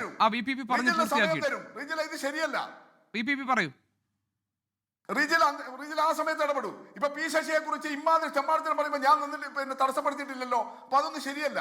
CPM കുറിച്ച് താങ്കൾ പറയുമ്പോൾ അവിടെ താങ്കൾക്ക് സമയം കിട്ടുമ്പോൾ താങ്കൾ പറയുക. അപ്പൊ വളരെ കൃത്യമായിട്ടാണ് ഞങ്ങൾ നടപടിയെടുത്തത്. എന്നാൽ ഇവിടെ പ്രശ്നം എന്താ ഗോപികൃഷ്ണൻ? 2022 തൊട്ട് ഇദ്ദേഹത്തെ കുറിച്ചുള്ള പരാതികൾ കോൺഗ്രസിന്റെ കയ്യിലില്ലേ? എന്തേ അത് പറയാത്തത്? അത് തുറന്ന് സമ്മതിക്കാൻ എന്തേ മടി? അതെല്ലാം കൊടുത്തത് VD സതീശന്റെ അടുത്തല്ലേ? ആ കാര്യമല്ലേ 2025 ആഗസ്റ്റ് 20 റിനി ആൻഡ് ജോർജ് ഈ ലോകത്തോട് വിളിച്ചു പറഞ്ഞത്? എന്താ അവര് പറഞ്ഞത്? ഞാൻ ഇദ്ദേഹത്തിനെതിരെ എത്രയോ തവണ പരാതി കൊടുത്തു. അത് VD സതീശൻ അഡ്മിറ്റ് ചെയ്തില്ലേ പിന്നീട്? ശരിയാണ്, അവൾ എനിക്ക് തന്നിരുന്നു, മകളെ പോലെയാണ് എനിക്ക് തന്നിരുന്നു, എന്റെ നാട്ടുകാരിയാണ്, അയൽക്കാരിയാണ്, തന്നിരുന്നു. ഞാൻ ഒരു പിതാവിനെ പോലെ ആ വിഷയം കൈകാര്യം ചെയ്തു. VD സതീശന്റെ മറുപടി ഇങ്ങനെയല്ലേ? അപ്പൊ ഈ ഇപ്പൊ തന്ന 3 പരാതികൾ മാത്രമല്ലല്ലോ. ഹണി ഭാസ്കർ പറഞ്ഞില്ലേ പരാതി, ഷഹനാസ് പറഞ്ഞില്ലേ പരാതി, ഷാഫിയോട് ഞാൻ എത്രയോ തവണ പറഞ്ഞു ഇവരെ കൊണ്ടുവരരുത്, കൂടെ കൂട്ടരുത്, പറ്റില്ല. ഇങ്ങനെ എത്ര പേരുടെ പരാതികൾ. നിങ്ങൾ ആ സമയത്ത് തന്നെ ഇടപെട്ടിരുന്നുവെങ്കിൽ ഏറ്റവും ചുരുങ്ങിയത് 3 ഭ്രൂണത്തിന്റെയെങ്കിലും ജീവൻ രക്ഷിക്കപ്പെടുമായിരുന്നു. ഇപ്പൊ പുറത്തു വന്നത് ഈ 3 ഉള്ളൂ. അതുകൊണ്ടാണ് ഞാൻ പറയുന്നത് ഏറ്റവും ചുരുങ്ങിയത് 3 ഭ്രൂണം. അതുകൊണ്ടാണ് ആദ്യത്തെ പരാതിക്കാരി ഇന്നിപ്പോ ഇംഗ്ലീഷിലാണെങ്കിലും അവര് ഒരു കുറിപ്പിട്ടത് ദൈവത്തോട് സംസാരിച്ചുകൊണ്ടാണ്. അവരുടെ ഗർഭസ്ഥ ശിശുവിനെ കാലവരിക്ക് അയച്ചതിന്റെ ഖേദത്തോടു കൂടി സ്വർഗസ്ഥയായിരിക്കുന്ന ആ കുഞ്ഞിനെ ഓർത്തിട്ട് അവര് പിന്നെ ഏറ്റവും വൈകാരികമായ കുറിപ്പിട്ടിരിക്കുന്നത്. ആദ്യത്തെ അതിജീവിതയുടെ പോസ്റ്റ് ഞാൻ ഏതാ വരുന്നത്? VPP റിജിൽ എന്ന് മറുപടി പറയട്ടെ. റിജിൽ, ഒരു സിനിമ വന്നല്ലോ, ആ സിനിമയിൽ നമ്മൾ കണ്ടില്ലേ ഇതെല്ലാം പോലെയാണ്. ആ മമ്മൂട്ടിയുടെ സിനിമയിൽ കണ്ട ഒരു സീരീസ് കില്ലറെ പുറത്താക്കിയ ശേഷവും രാഹുൽ മാങ്കൂട്ടത്തിന്റെ പേരുള്ള പഴി കേൾക്കേണ്ടി വരുന്നുണ്ടോ കോൺഗ്രസിന്? വർഷമായിട്ട് ഇത് ചെയ്യുന്നു. ഒറ്റ കാര്യം കൂടി ഞാൻ ഒറ്റ പോയിന്റ് കൂടി പറഞ്ഞ് അവസാനിപ്പിക്കും. അദ്ദേഹം ഒരു കൊടും ക്രിമിനലാണ് എന്നുള്ളതിന്റെ തെളിവെന്താ? സ്ത്രീകളോടുള്ള പ്രശ്നം മാത്രമല്ല, ഒറ്റ കാര്യം കൂടി ഞാൻ പറഞ്ഞിട്ട് പറയാം. ഈ സ്ത്രീകളോടുള്ള പ്രശ്നം മാത്രമല്ല, യൂത്ത് കോൺഗ്രസിൽ അദ്ദേഹം ഭാരവാഹിയായത് എങ്ങനെയാ? അതിന് വ്യാജ കാർഡുകൾ ഉണ്ടാക്കിയില്ലേ? ശരി VPP, ഇനി റിജിൽ ഒന്ന് മറുപടി പറയട്ടെ. ശരി VPP, റിജിൽ മറുപടി പറയട്ടെ. റിജിൽ പറഞ്ഞോളൂ, താങ്കളുടെ സമയം. റിജിൽ പറഞ്ഞോളൂ. VPP, റിജിൽ പറയട്ടെ. റിജിൽ, ഞങ്ങളെടുത്ത നടപടി എന്താണെന്ന് കൃത്യമായി കേരളത്തിലെ ജനങ്ങൾക്കും അതോടൊപ്പം പൊതുജനത്തിന് അറിയാം. നിങ്ങളെടുത്ത നടപടിയെക്കുറിച്ച് ഞാൻ നേരത്തെ സൂചിപ്പിച്ച കാര്യങ്ങളാണ്. ഇപ്പോഴും നിങ്ങളുടെ കൂട്ടത്തിൽ കിടക്കുന്ന ആളുകൾ ആരാണെന്ന് PT കുഞ്ഞോമത് ഉൾപ്പെടെയുള്ള ആളുകൾക്കെതിരായി പരാതി വന്നിട്ട് നിങ്ങൾ ഏത് രൂപത്തിലാണ് കൈകാര്യം ചെയ്യുന്നത് എന്നും നാട്ടിലെ ജനങ്ങൾക്കറിയാം. അതുകൊണ്ട് നിങ്ങൾ ഞങ്ങളെ ധാർമ്മികത പഠിപ്പിക്കേണ്ട. CPM-ന്റെ ധാർമ്മികത ഈ വിഷയത്തിൽ ഞങ്ങൾക്ക് ആവശ്യമില്ല, ക്ലാസ്സും ആവശ്യമില്ല. P ശശിയെ നിങ്ങൾ മാറ്റി നിർത്തിയ P ശശി കണ്ണൂരിലെ എല്ലാ തരത്തിലുള്ള കാര്യങ്ങൾ ഇടപെട്ടു എന്ന് മാത്രമല്ല, കൊലക്കേസിലെ പ്രതികൾക്ക് അവരുടെ വക്കീലായി പ്രവർത്തിക്കാൻ ഉൾപ്പെടെ എല്ലാ കാര്യങ്ങളും നിങ്ങൾ ചെയ്തിട്ടുണ്ട്. നിങ്ങൾ ഇപ്പോഴും അയാളെ ഈ പ്രധാനപ്പെട്ട തസ്തികയിലാണ് കുടിയിരുത്തിയെന്നത് നമുക്കറിയാം. ഞങ്ങൾ രാഹുലിനെതിരായി നടപടിയെടുത്തു, പുറത്താക്കി. അതിനുശേഷം വരുന്ന മുഴുവൻ കാര്യങ്ങൾക്കും ഞങ്ങൾക്ക് ഉത്തരം പറയേണ്ട അവസ്ഥ ഞങ്ങൾക്കില്ല. നിങ്ങൾ CPM എന്ന് പറയുന്ന പാർട്ടി ഈ വിഷയങ്ങളിലൊക്കെ എടുത്ത നിലപാട് പൊതുസമൂഹത്തിന്റെ മുമ്പിലുണ്ട്. അത് പെണ്ണ് കേസായാലും, അത് കളവ് കേസായാലും, അത് മോഷണ കേസായാലും, എല്ലാ കേസിലും ഇങ്ങനെ വല്ലാതെ മോശമായിട്ട്. ഒരു മിനിറ്റ് VPP, ഒരു മിനിറ്റ്. റിജിൽ,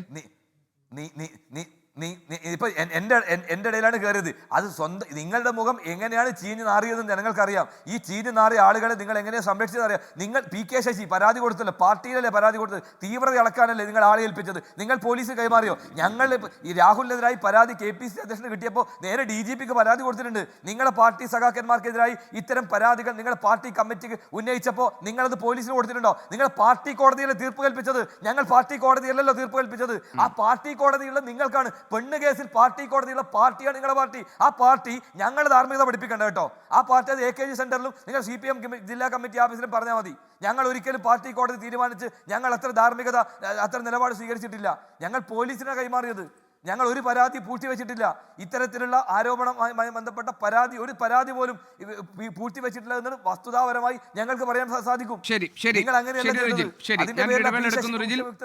പോലീസിന് കൊടുത്താൽ പ്രിയദർശൻ തമ്പി സാർ പെട്ടെന്നൊരു മറുപടി.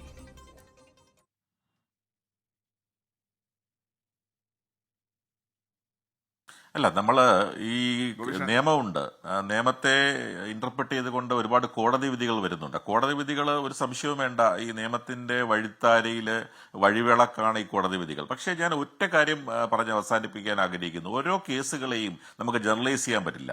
ഓരോ കേസുകളെയും അപ്രീഷിയേറ്റ് ചെയ്യേണ്ടത് ആ കേസിന്റെ അറ്റൻഡിങ് ഫാക്ട്സ് ആൻഡ് സർക്കംസ്റ്റാൻസ് വെച്ച് തന്നെയാണ്.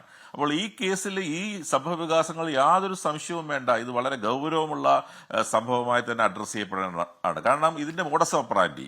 ഈ 3 കേസുകൾ, കാരണം ഒറ്റ സംഭവമാണ്, ഇതൊരു സംഭവം, ഒരു ഇൻസിഡന്റ് ഉണ്ടാകുന്നു. ആ ഇൻസിഡന്റിൽ ഇപ്രകാരം ഒരു കൺസെഷണൽ സെക്സ് ആണ് എന്ന് പറയുകയാണെങ്കിൽ നമുക്ക് ഇവിടെ ഒരു വാദത്തിന് വേണമെങ്കിൽ മനസ്സിലാക്കാം. ഇത് അതല്ലല്ലോ സ്ഥിതി. അപ്പോൾ അതുകൊണ്ട് ഇതൊരു ജനറലൈസ് ചെയ്ത ഒരു കേസ് ആണ്, അങ്ങനെ ഒരു ബന്ധമാണെന്ന് at any stretch of imagination, in any view of the matter നമുക്ക് പറയാൻ കഴിയില്ല. കാരണം അതിജീവിതമാർ ഉണ്ടായിക്കൊണ്ടേയിരിക്കുന്നു. അവർ വീണ്ടും വീണ്ടും അത് കൺസിസ്റ്റന്റ് ആയിട്ടുള്ള പരാതികൾ വരുന്നു. ആ കൺസിസ്റ്റന്റ് ആയ പരാതികൾ, ഈ വാട്സപ്പ് ചാറ്റുകൾ വരുന്നു. അത്തരത്തിൽ ഒരു MLA-ക്കെതിരെ നിരന്തരമായി പരാതികൾ വരുന്നതിൽ നിന്ന് ഇതിൽ സബ്സ്റ്റൻസ് ഉണ്ട് എന്ന് തന്നെ പ്രൈമ ഫേസി നമുക്ക് കാണേണ്ടിയിരിക്കുന്നു. ശരി, ഏതായാലും കോടതിയിൽ ഈ കാര്യങ്ങളൊക്കെ തെളിയട്ടെ, വ്യക്തമാകട്ടെ. ഒറ്റ കാര്യമേ പറയാനുള്ളൂ, അതിജീവിതമാർക്ക് നീതി ഉറപ്പാകട്ടെ. രാഹുൽ മാങ്കൂട്ടത്തിൽ MLA പദവിയിൽ തുടരാനുള്ള അവകാശമുണ്ട് എന്ന കാര്യം കൂടി പരിശോധിക്കപ്പെടുകയാണ്. കാത്തിരിക്കാം എന്താണ് ഈ കേസിൽ ഇനി സംഭവിക്കാൻ പോകുന്നത് എന്നതിൽ. ഈ ചർച്ചയിൽ പങ്കെടുത്ത എല്ലാ അതിഥികൾക്കും നന്ദി. എൻകൗണ്ടറിന് ഇവിടെ പൂർത്തിയാകുന്നു. മറ്റൊരു വിഷയവുമായി നാളെ ഇതേ സമയം. നമസ്കാരം.